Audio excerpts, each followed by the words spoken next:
ஆப்கி அதாலத்தில் information and broadcasting minister Manish Tewari அவர்கள் மீது உள்ள குற்றச்சாட்டு. இவருடைய அரசாங்கம் சிபிஐ அரசியலுக்காக பயன்படுத்திக்கிட்டு இருக்காங்க. மணிஷ் சார் அடிக்கடி பிஜேபி தலைவர்கள் இதை சொல்லியிருக்காங்க.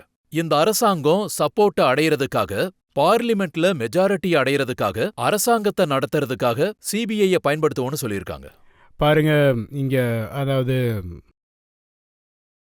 இந்த அலிகேஷன், இந்த களங்கம், இது முழுக்க முழுக்க ஆதாரமற்றது, ரொம்ப அபத்தமானது. அப்புறம் இதுக்காக இந்த விஷயத்த நான் சொல்றேன். ஒருவேளை யாராவது சிபிஐயை தப்பா பயன்படுத்தினாங்கன்னா, இல்ல தப்பா பயன்படுத்துறதுல டாக்டரேட் அடைஞ்சிருக்காங்கன்னா, அது என்டிஏ அரசாங்கம் தான். அப்புறம் இதுக்கு உதாரணத்தை கொடுக்க விரும்புறேன் நான். இதே மாதிரி நீதிமன்றம், ஜஸ்டிஸ் வெங்கடசாமியோட கமிஷன், தெஹல்காஃபின் வாக்குமூலங்கள், அதோட அடிப்படையில தான் விசாரணை அமைக்கப்பட்டுச்சு. அப்புறம் எப்படி என்டிஏ அரசாங்கம் தெஹல்காவோட ப்ரமோட்டர்ஸ், அப்புறம் பத்திரிகை அரசாங்கம், அவங்க கூட எப்படி நடந்துகிட்டாங்களோ அதை விட மிகப்பெரிய உதாரணம் கவர்மெண்ட் மிஷனரிஸை மிஸ்யூஸ் பண்ண முடியாது. அப்புறம் ரெண்டாவது விஷயம், சிபிஐ ஹரன் பாண்டியா விஷயத்துல ஒரு முடிவுக்கு வந்தாங்க. அப்புறம் அந்த முடிவு பாரதிய ஜனதா பார்ட்டிக்கு சாதகமா அமைஞ்சதுன்னா அது சிபிஐக்கு நம்பகமானதா இருக்கும். ஒருவேளை சிபிஐ இந்த மாதிரி ஒரு முடிவுக்கு வந்துட்டாங்கன்னா அவங்களுக்கு சாதகமா இல்லைன்னு அப்புறம் காங்கிரஸ் பியூரோ ஆஃப் இன்வெஸ்டிகேஷனா ஆயிடும். சோ எப்படி போனாலும் இங்கதான் இடிக்க போகுது. உங்க அரசாங்கத்துக்கு உதவி செய்யறது முலாயம் சிங் யாதவ். 3 ஏப்ரல் 2013 முலாயம் சிங்குடைய அறிக்கை, இது ரெக்கார்ட் ஆயிருக்கு. அவர் என்ன சொன்னார்னா, காங்கிரஸ் கூட போராடுறது அவ்வளவு ஈஸி இல்ல, ஜெயில்ல போட்டுருவாங்க, அப்புறம் சிபிஐ பின்னாடி அனுப்புவாங்க. இங்க பாருங்க, மதிப்பிற்குரிய முலாயம் சிங் அவர்களை தனிப்பட்ட முறையில் நான் ரொம்பவே மதிப்பேன். ஆனா ஒருவேளை இந்த விஷயத்துல சரியான கண்ணோட்டத்தில் பார்த்தா ஒரு பொது மனு தாக்கல் செய்யப்பட்டது. அந்த பொது மனுப்படி நீதிமன்றத்தின் உத்தரவுப்படி சிபிஐ இன்வெஸ்டிகேஷன் ஆரம்பிச்சாங்க. அப்புறம் விசாரணையோட செயல்முறை நீதிமன்றம் அப்புறம் விசாரணை ஏஜென்சிக்கு நடுவுல தான் இருக்கும். அதுக்கும் அரசாங்கத்துக்கும் எந்த சம்பந்தமும் இல்லை. டிஎம்கே உங்களுடைய கூட்டணி, உங்க அரசாங்கத்தை நடத்த மிகப்பெரிய பார்ட்டி, அவங்களுடைய ஆளுங்க அரசாங்கத்துல மந்திரிங்க. என்னைக்கு டிஎம்கே சப்போர்ட்டை திரும்ப வாங்கினாங்களோ மறுநாள் காலையிலேயே கருணாநிதி மகளோட வீட்டுல சிபிஐ ரைடு நடந்துச்சு. டிஎம்கே எப்போ இந்த செயல்முறையை விசாரிச்சாங்களோ டிஎம்கே ஒரு முடிவுக்கு வந்தாங்க. சொல்லப்போனா இதுக்கும் மத்திய அரசுக்கும் எந்த சம்பந்தமும் இல்லைன்னு.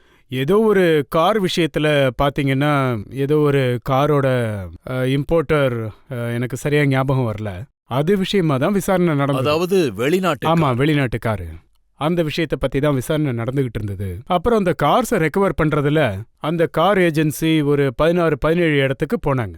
அதுல ஒரு இடம் அவர் தான் நம்ம டிஎம்கேவோட தலைவர், அவரோட கிராண்ட்சன், அவங்க வீட்டுக்கு தான் போயிருந்தாங்க. ஸோ அது டைமிங் பாருங்களேன், இன்னைக்கு வித்ட்ரா பண்ணாங்க, நெக்ஸ்ட் டேவே ரைடு. பாருங்க, இதைத்தான் நான் சொல்றேன். இந்த சட்ட செயல்முறைய, விசாரணை செயல்முறைய ஒருவேளை நீங்க அரசியல் சம்பவத்தோட இணைச்சு பாத்தீங்கன்னா, அப்ப நீங்க தினமும் ஒவ்வொரு ஏஜென்சியோட ஒவ்வொரு ஆக்ஷனையும் ஏதாவது ஒரு அரசியல் சம்பவத்தோட இணைக்க முடியும். டைமிங் எப்பவும் இல்ல பாருங்க, நீங்க சொல்றது சரிதான். ஆனா ரெய்டுக்கு அர்த்தம் ஏதாவது குற்றப்பத்திரிகை தாக்கல் செய்யறதால ஒரு ஆளு குற்றவாளின்னு அர்த்தம் இல்ல. யூபிஏ அரசாங்கம் விசாரணை ஏஜென்சியை பயன்படுத்துறது ரஜித் சார் அரசியல் காரணங்களுக்காகவோ இல்ல அரசியல் பயன்பாட்டுக்காகவோ யூஸ் பண்ணல.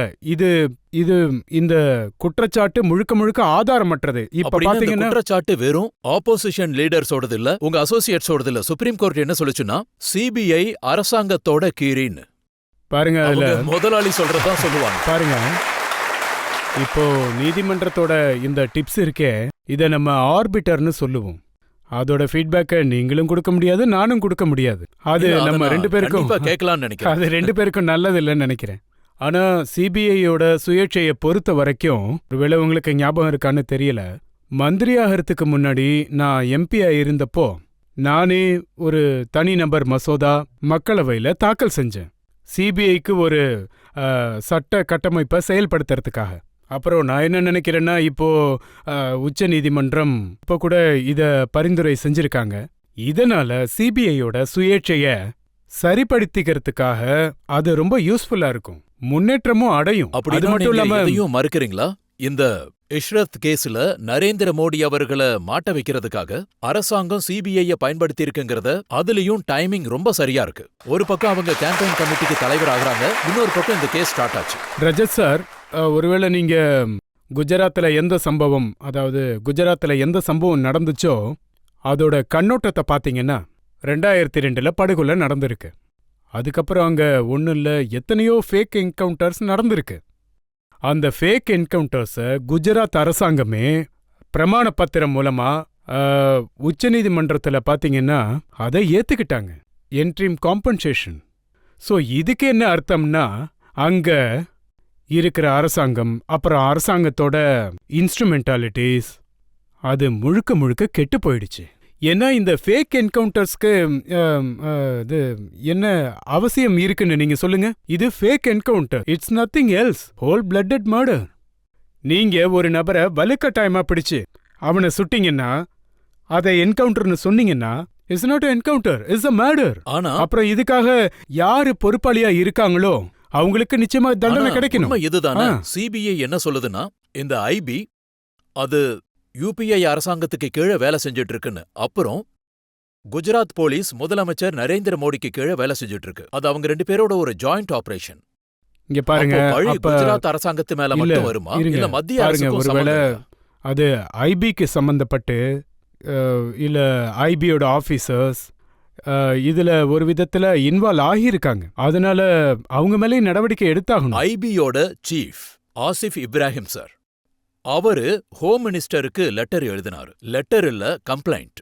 அவர் என்ன சொன்னாருன்னா, சிபிஐ இந்த விஷயத்துல எப்படி இன்வெஸ்டிகேட் பண்ணிட்டு இருக்குன்னா, இதோடைய நஷ்டம் நாட்டோடைய இன்டர்னல் செக்யூரிட்டிக்கு தான் நடக்கும். நான் அப்படி சொல்லல. நம்மளுடைய இன்டெலிஜென்ஸ் சர்வீசஸ், புலனாய்வு ஏஜென்சிஸ் எல்லாம் அவங்க தப்பான காரியம் செய்யறாங்கன்னு சொல்லல, அந்த மாதிரி செய்யலன்னு சொல்லவே இல்லை. நான் என்ன சொல்ல வரேன்னா, மக்கள் IB operation it was based on a tapped conversation between terror operatives and their handlers in Pakistan. இந்த பயங்கரவாதிங்க பாகிஸ்தானிஸ் கூட தொடர்ந்து பேசிட்டு இருந்தாங்க.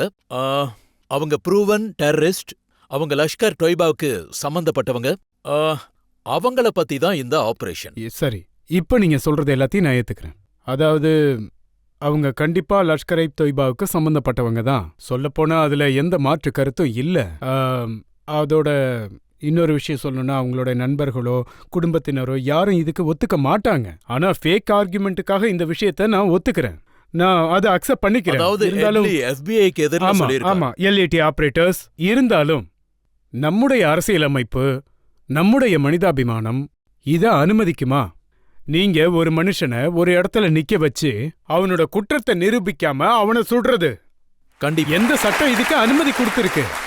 பாருங்க, விஷயம் என்னன்னா, ஒருவேளை உங்ககிட்ட அவங்களுக்கு எதிரா உங்ககிட்ட ஆதாரம் தான், அவங்கள பிடிங்க, அவங்கள இன்டர்கேட் பண்ணுங்க, நீதிமன்றத்துல கொண்டு வந்து நிறுத்துங்க. ஆஃப்டர் ஆல் நீங்க கசாப்க்கு எதிராக நடவடிக்கை எடுத்திருக்கீங்க. எந்தவித ஆபத்தும் கிடையாது. இல்ல, அதாவது ஆபத்து இல்லாம எப்படி இருக்கும்? இந்த கேஸ்ல அரசியலை யூஸ் பண்ணிக்க முயற்சி பண்ணிட்டு இருக்காங்க. வெறும் சில டெலிபோன் கால்ஸ் பேசிஸ்ல இவங்க முதலமைச்சர் அப்புறம் அந்த நேரத்தோட ஹோம் மினிஸ்டர் மேல விரல். எனக்கு ஒரு விஷயம் சொல்லுங்க, இது தனிப்பட்ட நபரோட விஷயம் கிடையாது. ஷராபுதீனோட விஷயம், கௌசார்பியோட விஷயம், துளசிரா பிரஜாபதிக்கு சம்பந்தப்பட்ட விஷயம். நான் இந்த விஷயத்தை தான் சொல்ல வரேன். 2002க்கு அப்புறமா 2007, 2008 அது வரைக்குமே எது வரைக்கும் உச்ச நீதிமன்றம் தலையிடாம நடவடிக்கை எடுக்காம இருந்துச்சோ, அதே போல குஜராத்லயும் இந்த மாதிரி விஷயம் நடந்துகிட்டு இருந்துச்சோ, அது புல்லரிக்கிற விஷயங்கள். ஒருவேளை அதுல அரசாங்கம் இன்வால்வ் ஆகியிருந்தா கூட, இல்ல அத கண்ட்ரோல் பண்ண முடியலனா கூட, சொல்லப்போனா அவங்க தானே அதோட பொறுப்பை ஏத்துக்கணும். அப்புறம் நீங்க நரேந்திர மோடிய அனார்கலி ஆக்கிட்டீங்க. ஐபி உங்களை சாக விட மாட்டோம்னு சொல்றாங்க, சிபிஐ உங்களை வாழ விட மாட்டோம்னு சொல்றாங்க. இங்க பாருங்க, விஷயம் என்னன்னா, அவங்கள நாங்க அனார்கலியாவும் ஆக்கல, சலீமாவும் ஆக்கல. அதே சிபிஐ குஜராத் எவ்வளவு ஆக்டிவா வேலை செய்யுமோ, அதாவது உங்களுடைய அரசியல் நண்பர் பவன் பன்சல் அவரை என்கொயரி பண்ணும்போது, அப்போ பவன் பன்சல சாட்சியாளர் ஆக்கிடும். அவருடைய நெஃப்யூ 10 கோடி ரூபாய் பிரைப் கேட்டாரு. அவங்களோட வீட்ல மீட்டிங்ஸ் நடந்துச்சு. அவங்க டெலிபோன் கால்ல மினிஸ்டரி கூட பேசினாங்க. இது எல்லாமே சிபிஐ கொடுத்த ஆதாரம். ஆனா மந்திரி அவர்கள் இருந்ததுனால அத விட்டுட்டாங்க. இத பாருங்க, நான் உங்ககிட்ட ஒரு தனிப்பட்ட விஷயத்த சொல்றேன். அதாவது 1979ல இருந்து 2004 வரைக்கும் நான் லுதியானாவுக்கு போகவே இல்லை. நானும் பன்சல் சாரும் சண்டிகேட் அரசியல்ல போட்டியாளர்களா இருந்தோம். அப்புறம் ஒரு நபர் போட்டியாளரா இருக்கும்போது அப்புறம் நாம நம்மளோட டியூ டெலிஜென்ட்டை சிறப்பா செய்வோம். என்னால இந்த விஷயத்தை உங்களுக்கு சொல்ல முடியும். நான் என்னோட தனிப்பட்ட அனுபவத்தை வச்சு சொல்றேன். பவன் பன்சல் அவர்கள் இந்த மாதிரி மனுஷன் கிடையாது. ஒருவேளை நான் சொல்றதுல உங்களுக்கு 1% நீதிமன்றத்தோட முடிவு இல்ல. இல்ல, உங்க பேச்சுல நீதிமன்றத்தோட முடிவு நம்பும். நீதிமன்றம் முடிவு பண்ணுதோ இல்லையோ அது நீதிமன்றத்துக்கிட்ட விட்டுறலாம். நான் என்னோட தனிப்பட்ட அனுபவத்தை நான் லாப நஷ்டங்களை பத்தி சொல்ல முடியும். ஆனா நான் என்ன சொல்ல வரேன்னா, என்னோட தனிப்பட்ட முறையில எப்படி வேணாலும் இருக்கலாம். நாளைக்கு நீதிமன்றம் வேற ஒரு முடிவு கூட எடுக்கலாம். ஆனா அவர் இந்த மாதிரி நபர் இல்லையே. அதாவது நீங்க எந்த மாதிரி நபருங்கிறது எனக்கு தெரியும். தப்பான விஷயத்த சொல்ல மாட்டீங்க, அரசியலுக்காகவும் போய் சொல்ல மாட்டீங்க, நான் இதை நம்புறேன். நீங்க வக்கீலுங்கிற முறையில ஒரு கேள்வி. சிபிஐ என்ன சொல்லியிருக்குன்னா, பவன் பன்சலுக்கு ரோல் இல்லைன்னு, அவருக்கு இதை பத்தி எதுவும் தெரியாதுன்னு சொல்லியிருக்கு. ஆனா ஒன்னும் தெரியாத அவரை எதுக்கு அவங்க சாட்சியாளரா வச்சிருக்காங்க? இந்த பாருங்க, இந்த மாதிரி எந்த கேஸ்லயும் சார்ஜ் ஷீட்டை படிச்சு அதை அவங்க புரிஞ்சுக்கிட்டு அந்த சார்ஜ் ஷீட்ல என்னென்ன விஷயங்கள்லாம் இருக்குன்னு பார்த்ததுக்கு அப்புறமா தான் நான் யார சாட்சியாளர்களாக்கணும், யார குற்றம் சாட்டப்பட்டவர்கள் ஆக்கணும்னு ஒரு முடிவுக்கு வருவாங்க. ஆனா நான் உங்களுக்கு ஒரு விஷயத்தை தெளிவுபடுத்த விரும்புறேன். அதாவது யூபிஐயோட அரசாங்கம், அப்புறம் முக்கியமா டாக்டர் பிரதம மந்திரி மன்மோகன் சிங் அவர்கள் எப்பவும் இந்த சைட்ல இருந்ததே இல்லை. என்கொயரி ஏஜென்சியோட விஷயத்துல அவர் தலையிட்டதே கிடையாது. இப்ப நான் உங்க பேச்சை எப்படி நம்புறது? ஒரு பக்கம் சுப்ரீம் கோர்ட் இது அரசாங்கத்தோட கிளின்னு சொல்லுது, ஆனா நீங்க யூஸ் பண்ணலன்னு சொல்றீங்க. பாருங்க, விஷயம் என்னன்னா, என்கொயரி ஏஜென்சியோட கன்க்ளூஷன் அது ஒன்னும் ஃபைனல் கிடையாது. A charge sheet is a best on appreciation of the facts on circumstances as understood by the investigation officers. It is nothing more, it's nothing less. அது சரியா இல்லையாங்கிறத நீதிமன்றம் முடிவெடுத்துக்கும். இந்த ரெண்டு விஷயங்கள்லயும் அது பவன் பன்சலா இருக்கலாம், இல்ல நரேந்திர மோடியா இருக்கலாம். ரெண்டு பேருக்கும் பொருந்தும். கண்டிப்பா 2 பேருக்கும் பொருந்தும். பாருங்க, குஜராத் முதலமைச்சரா இருக்கலாம், அதாவது பவன் பன்சலா கூட இருக்கலாம். அது நானா இருந்தாலும் சரி, நீங்களா இருந்தாலும் சரி, அப்புறம் பொதுமக்களா இருந்தா கூட சரி. இந்தியாவோட ஜூரிஸ் ப்ரூடன்ஸ் என்ன சொல்லுதுன்னா, you are Innocent until ப்ரோவன் guilty. அது எல்லாருக்குமே பொருந்தும். அப்புறம் இதுல என்ன சொல்லுவாங்கன்னா, நான் ஒரு விஷயம் உங்களுக்கு சொல்ல விரும்புறேன். ஏன்னா நான் இந்த நாட்டோட பத்திரிகையாளர்களை ரொம்பவே மதிக்கிறேன். இந்த நம்மளோட ப்ரீ சொசைட்டிய நான் ரொம்பவே நம்புறேன். ஆனா இது ஒரு மீடியா ட்ரையல் இல்லையா? A person is convicted, even before he enters the court room. இந்த பாரம்பரியத்திலிருந்து நம்ம தப்பிச்சே ஆகணும். இந்திய ஜனநாயகம் இதனால ஸ்பாயில் ஆயிடும். என்ன அட்வைஸ் கொடுக்குறீங்க? என்னோட அட்வைஸ் இதுதான். அதாவது என்னுடைய அட்வைஸ் என்னன்னா, நீங்க ரிப்போர்ட் பண்ணுங்க. நீங்க உண்மை எதுவோ அதை ரிப்போர்ட் பண்ணுங்க. ஆனா அவங்கள சென்சேஷனலைஸ் ஆக்காதீங்க. அப்புறம் எதுக்காக சொல்றேன்னா, ரஜத் சார், அதாவது இன்னைக்கு மீடியா ரெகுலேஷன்ஸ் பத்தி பேசிட்டு இருக்காங்க இல்லையா, அது அரசாங்கத்தோட தரப்புலையோ இல்ல அரசியல்வாதிங்க தரப்புலையோ நடக்கிறது இல்ல. அது நீதிமன்றம் தரப்புல தான் நடக்குது. முடிவுக்கு அப்புறமா முடிவுகள் வந்துகிட்டு இருக்கு. மீடியா அவங்களே கட்டுப்படுத்திக்கணும். இது என்னோட பார்வையில தான் நான் சொன்னேன். இது ஒன்றும் இன்ஃபர்மேஷன் ப்ராட்காஸ்டிங் மினிஸ்டரோட கண்ணோட்டத்தோட இல்ல, ஒரு சாதாரண குடிமகனோட கண்ணோட்டத்துல சொன்னேன். ஒருவேளை நீதிமன்றம் எப்பவுமே தொடர்ந்து எத்தனையோ நீதிமன்றங்கள் இந்த விஷயத்தை பத்தி சொல்லுது. சோ மீடியாவும் இந்த விஷயத்தை பத்தி கொஞ்சம் திங்க் பண்ணா நல்லா இருக்கும். நீங்க சொல்றத நான் முழுசா ஏத்துக்கிறேன், யோசிக்கணும். ஆனா அரசாங்கமும் சரி நீதிமன்றமும் சரி இத பத்தி யோசிச்சே ஆகணும். ஒருவேளை மீடியா மட்டும் இல்லன்னா உத்தரகண்டோட சோகம் மக்களுக்கு தெரிஞ்சே இருக்காது. டெல்லியில எந்த பொண்ண பலவந்தம் பண்ணாங்களோ அந்த கேஸ் மீடியா இல்லனா ஃபாஸ்ட் ட்ராக் போயிருக்காது. இல்ல, நீங்க சொல்றது சரிதான். இதுக்கு 2 பக்கம் இருக்கு. நான் இதுக்காக தான் சொல்றேன், இதுல கோஆர்டினேஷன் ரொம்பவே முக்கியம். ரிப்போர்ட் இன்னைக்கு பண்ணக்கூடாதுன்னு யாருமே சொல்லவே இல்ல. நீங்க உண்மையை நீங்க பாத்தீங்கன்னா, உத்தரகாண்ட் ட்ராஜடிய மீடியா எப்படி ரிப்போர்ட் பண்ணிருக்கோ அத ரொம்பவும் பொறுப்போட பண்ணிருக்கு. இந்த மாதிரி எத்தனையோ உதாரணங்கள் இருக்கு. மக்களுக்கு சொல்ல வரது என்னன்னா, வழிகாட்டினாங்க, பிரிஞ்ச குடும்பத்தோட சேர்த்து வச்சாங்க, அப்புறம் எத்தனையோ இடத்துல தகனம் கூட செஞ்சாங்க. நான் என்ன சொல்றேன்னா, உத்தரகாண்டோட ட்ராஜடி மட்டும் இல்ல, பல ஆண்டுகளா எப்பெல்லாம் மதப்பிரிவினைகள்லாம் ஏற்பட்டுச்சோ அப்பெல்லாம் மீடியா ரொம்ப பொறுப்புள்ள ரோலை நிறைவேற்றிருக்காங்க. அப்புறம் இன்னொரு விஷயம் பாத்தீங்கன்னா, இந்த விஷயத்த நீங்க மறுக்கவே முடியாது. இந்த மாதிரி பல வாக்கியங்கள் இருக்கு. அங்க சென்சேஷனலிசம்ல உணர்வுகளோட எலிமெண்ட்ஸ் தான் இருக்கு. அது டிஆர்பிக்காகவோ இல்ல வேற ஏதாவது காரணங்களுக்காகவோ அதுக்குள்ள நான் போக விரும்பல.